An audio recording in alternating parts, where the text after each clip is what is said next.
하나님께서는 예루살렘 백성들, 이스라엘 백성들에게 계속적으로 경고의 말씀을 하셨습니다. 그리고 오늘 말씀에서는 어떻게 하나님께서 그 예루살렘과 이스라엘 백성들에게 그 심판의 그러한 것들을 행하실지를 굉장히 자세하게 그림책을 보여주듯이 말씀하시는 것이 바로 오늘 말씀의 그러한 내용입니다. 오늘 그 1절 말씀을 보게 되면 하나님께서 굉장히 충격적인 말을 하십니다. 우리가 그냥 넘어갈 수도 있지만 1절 말씀이 이스라엘 백성들에게 굉장히 충격적인 말씀입니다. 왜냐하면 베냐민 자손들아 예루살렘 가운데로부터 피난하라라고 말씀하시기 때문입니다. 이스라엘 백성들은 전쟁이 나거나 무슨 일이 있게 되면 가장 그들이 피해야 될 곳, 요새와 같은 곳으로 어디를 생각했냐면 예루살렘을 생각하였습니다. 히스기야 왕 시대 때 그 아수르로부터 다른 성은 다 무너졌다 할지라도 예루살렘은 안전하였었기 때문에 예루살렘에만 있으면 안전하다라고 하는 것이 바로 그들이 가지고 있는 그러한 아주 생각입니다.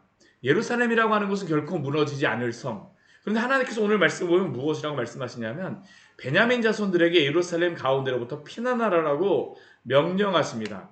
이 예루살렘이라고 하는 그러한 땅은 이 지파적으로만 보게 되면 그 베냐민 지파에게 속한 땅입니다. 이 흰돔의 골짜기 남쪽으로 다는 유다 지파에게 속하지만 이 위쪽으로 다 성 있는 데 부분은 이게 베냐민 지파에게 그러한 속한 땅입니다. 물론 왕의 성이지만 이 예루살렘이라고 하는 것은 이 베냐민 지파의 땅인데 그곳의 땅에 사는 사람들에게 예루살렘으로부터 피하라라고 이야기합니다. 베냐민 자손들아 너희가 예루살렘에 있을 때가 아니라는 것이죠. 하나님께서 이렇게 우리 성경에 보게 되면 이렇게 예루살렘에서 피하라라고 또 말씀하셨던 부분이 있습니다. 언제입니까?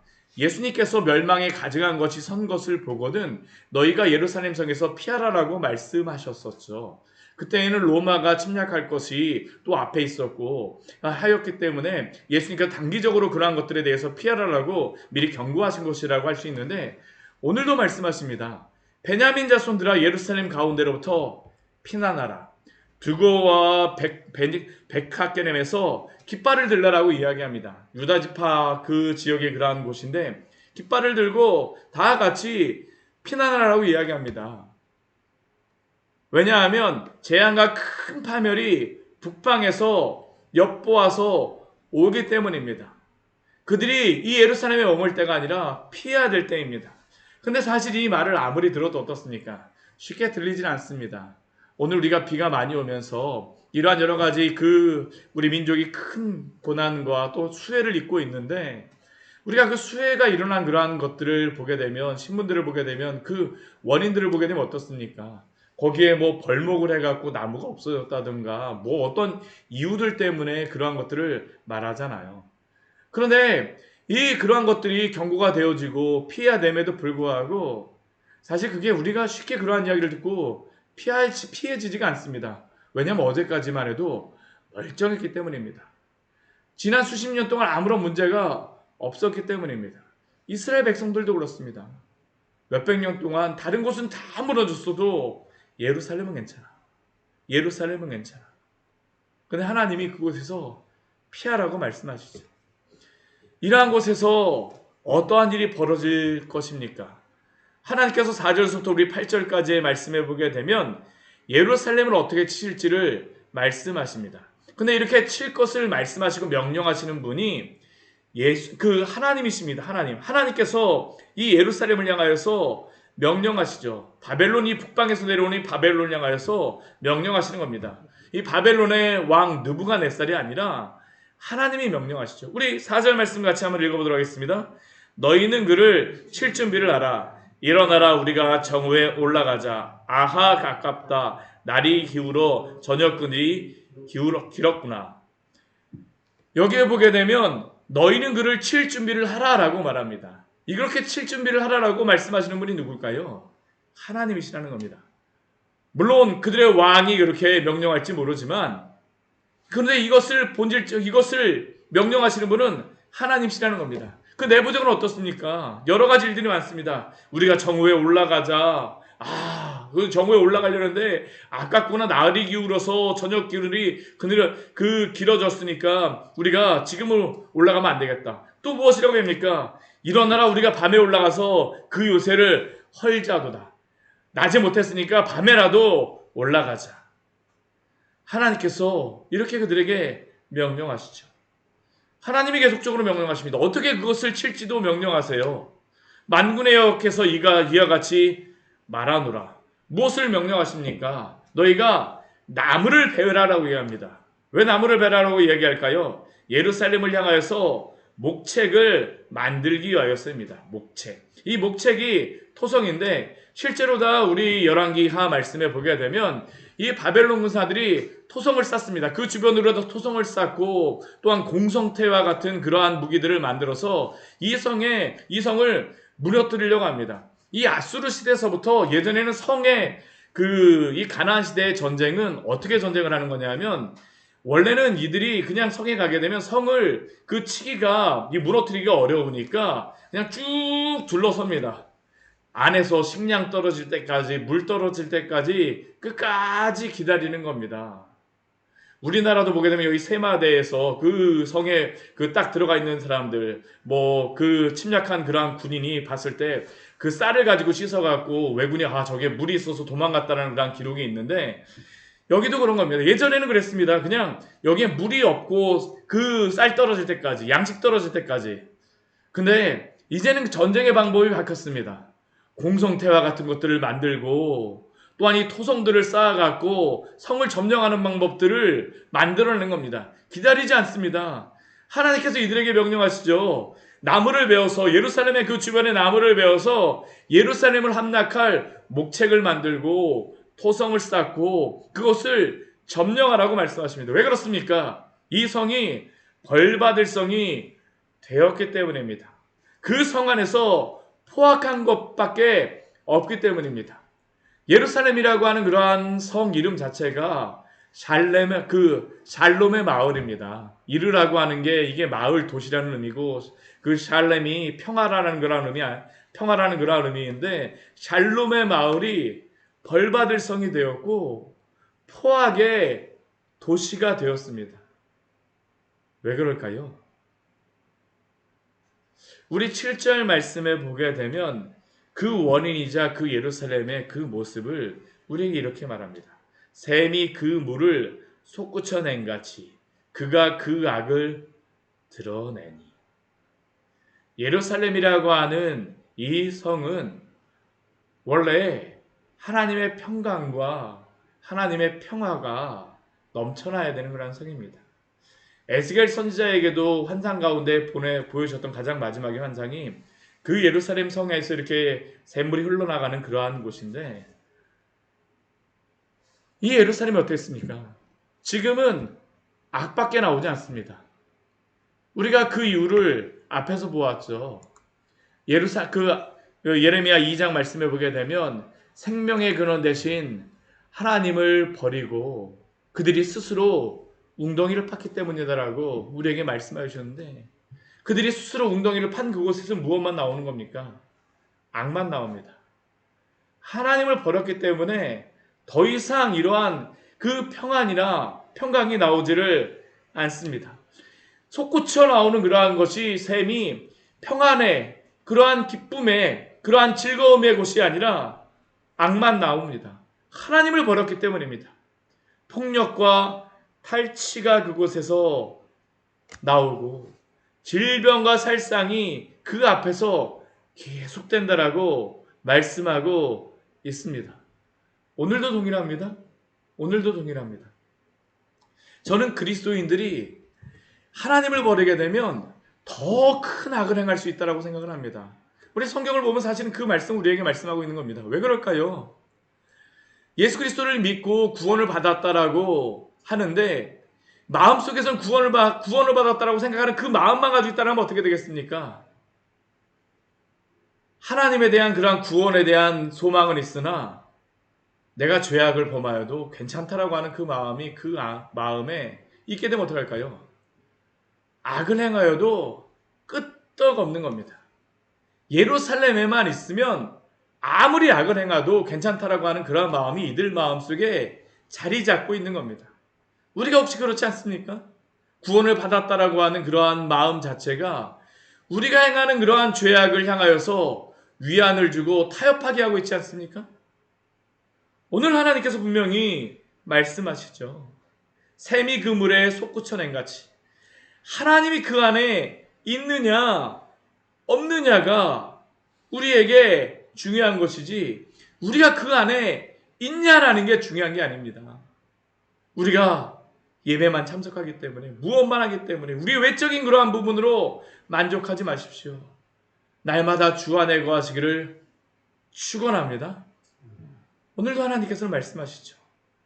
예루살렘아 너는 훈계를 받으라. 예루살렘은 훈계를 받아야 됩니다.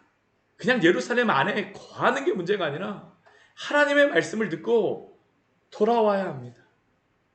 그런데 예루살렘은 어떻습니까? 내 마음이 너를 싫어하고 너를 황폐하게 하여 하나님의 말씀을 듣지 않기 때문에 하나님께서 그들을 싫어하신다고 말씀하시죠. 지금이라도 그들에게 돌아오라고 말씀하심이 아니겠습니까? 하나님의 경고가 계속적으로 이어지는 겁니다. 그들이 회개하고 하나님의 말씀을 듣지 않으면 어떻게 할까요? 우리 9절 말씀에 보게 되면 이렇게 그들에게 경고하십니다. 우리 9절 말씀 같이 한번 읽겠습니다. 만군의 여호와께서 이와 같이 말씀하시되 포도를 따듯이 그들이 이스라엘의 남은 자를 말갛게 주우리라. 너는 포도 따는 자처럼 내 손을 광주리에 자주자루 놀리라 하시나니. 만약 그들이 회개하고 돌아오지 않는다면 포도를 따듯이 말갛게 그냥 남기짐 없이 그냥 다 주워버리겠다라고 하나님께서 경고하시는 것입니다. 오늘도 우리에게 말씀하시지 않습니까? 이 시대를 향하여서 여러 가지 그 재난들을 통하여서 하나님이 오늘도 우리에게 말씀하시는 것입니다. 오늘 이 피를 통하여서도 저는 하나님께서 말씀하신다고 생각을 합니다. 우리가 요한계시록의 그러한 말씀을 볼 때에 마지막 재앙 때만 마지막 때에만 그러한 것들이 일어난다고 생각하면 안 됩니다. 하나님께서는 그러한 재앙들을 주시는 그러한 이유가 무엇일까요? 그러한 것들이 계속 반복되는 것들을 우리에게 왜 그러한 것들을 이 세상 가운데 또 허락하시겠습니까? 물론 인간의 죄로 인하여서 엉겅퀴와 가시나무가 이 세상에 있습니다. 그러나 이 세상 가운데 그러한 재난들을 주시는 이유는 무엇이냐 하면 죄를 범한 우리를 향하여서 회개하고 돌아오라고 말씀하심인 줄 믿습니다. 오늘도 그러한 반복되는 것들을 통해서 우리에게 말씀하시는 것입니다. 돌아오라, 돌아오라, 돌아오라. 이러한 말씀을 우리가 들을 때에 우리에게 필요한 것이 무엇일까요? 오늘 10절 말씀에 보게 되면 하나님이 그들에게 이렇게 말씀하시죠. 그 귀가 할례를 받지 못하였으므로 듣지 못하는도다. 이스라엘 백성에게 필요한 것이 그 귀에 할례를 받는 것이라고 이야기를 합니다. 말씀은 들음에서 난다라고 하는데 그 들을 때에 또한 귀가 할례를 받아서 그 말씀을 아멘으로 받아들여야 됩니다. 이게 바로 은혜죠. 많이만 듣는다라고 변화되어지는 것은 아닙니다. 하나님께서 그 귀에 할례를 행하셔야만 됩니다. 우리가 그 말씀을 들을 때에 부드러운 마음으로 주의 말씀을 듣게 하옵소서라고 우리는 오늘 또한 기도해야 될 줄 믿습니다. 듣는 마음을 주셔야 됩니다. 듣는 마음. 솔로몬이 지혜를 이야기할 때도 듣는 마음을 주사라고 그가 고백하는데 지혜는 듣는 마음입니다. 하나님의 말씀을 듣는 것. 이스라엘의 문제는 듣지 않는 것입니다. 오히려 이스라엘은 하나님의 이 말씀을 무엇이라고 여길까요? 우리 10절 후반절 말씀 같이 한번 읽어보도록 하겠습니다. 보라 여호와의 말씀을 그들이 자신들에게 욕으로 여기고 이를 즐겨하지 아니하니. 참 이게 안타깝죠. 하나님의 말씀을 전하면 전할수록 그것을 무엇으로 여기냐면 욕하는 것으로 여기는 겁니다. 지금 이것을 예레미야가 당하고 있는 것이죠. 예레미야가 예루살렘에 가서 이렇게 말씀을 전하면 전할수록 너는 우리를 도대체 저주하는 거냐? 하나님의 그런 말씀을 전하는 거냐라고 지금 그들이 이야기하고 있는 것 아니겠습니까? 우리가 이 새벽에 이 예레미야의 말씀을 지금 계속적으로 하나님의 심판의 말씀을 들으면서 한편에서는 이것을 아멘으로 받아들이기도 하지만 또 한편에서는 야, 예레미야의 말씀이 계속 이렇게 말씀하니까 야, 이게 쉽지는 않은 말씀이구나. 우리도 이렇게 생각을 하는데 40년 동안 이것을 지금 계속 하는 겁니다. 지금 초창기입니다. 아직까지 바벨론이라고 말씀도 안 하십니다. 그들에게 회개하고 돌아와야 된다라고 말씀하는데 그들은 이것을 무엇으로 받아들이고 있냐면 욕으로 여기고 있습니다. 욕으로 여기고 있어요. 그러나 듣지 않게 되면 그들은 어떻게 될까요?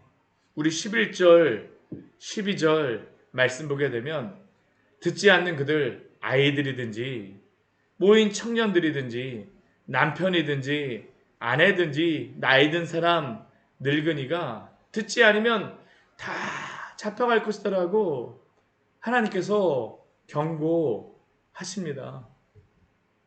만약 그들이 듣지 않게 되면 집과 밭과 아내가 타인의 소유로 다 이전될 것이다라고 하나님께서 말씀하십니다. 여호와의 말씀이라고 오늘도 우리에게 말씀하십니다.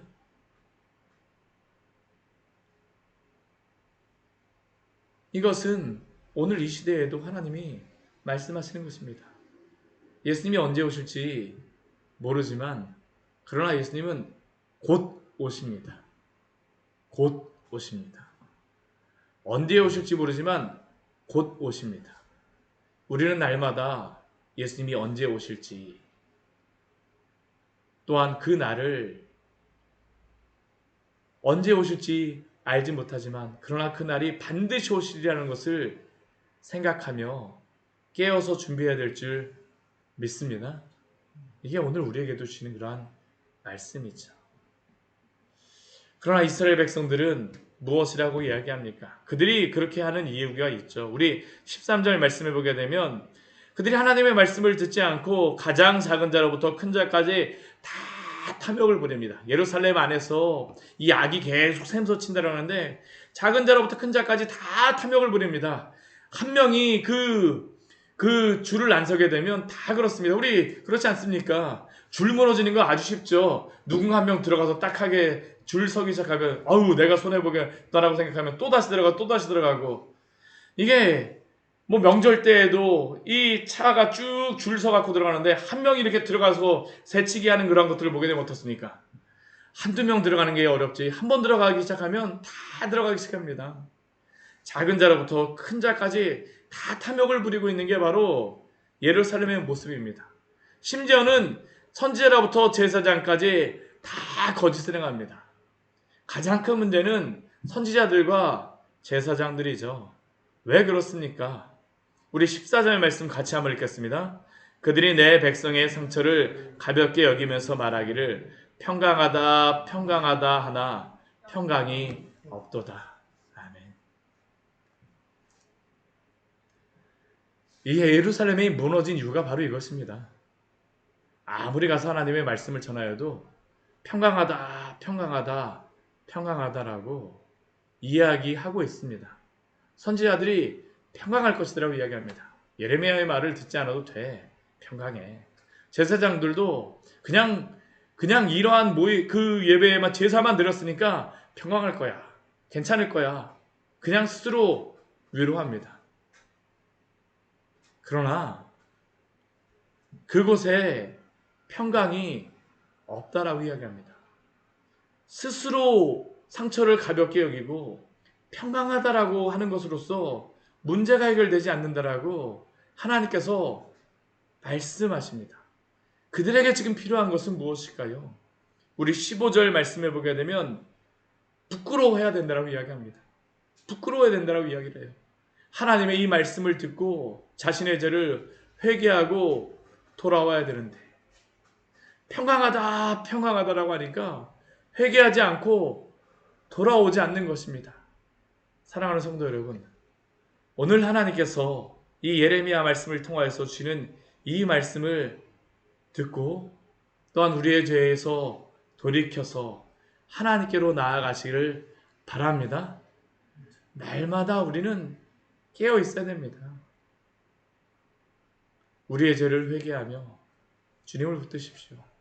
이 세상의 그러한 소리를 듣지 마십시오. 평강하더라고 이 세상은 이야기합니다. 그 죄를 범하여도 다른 사람도 그렇잖아.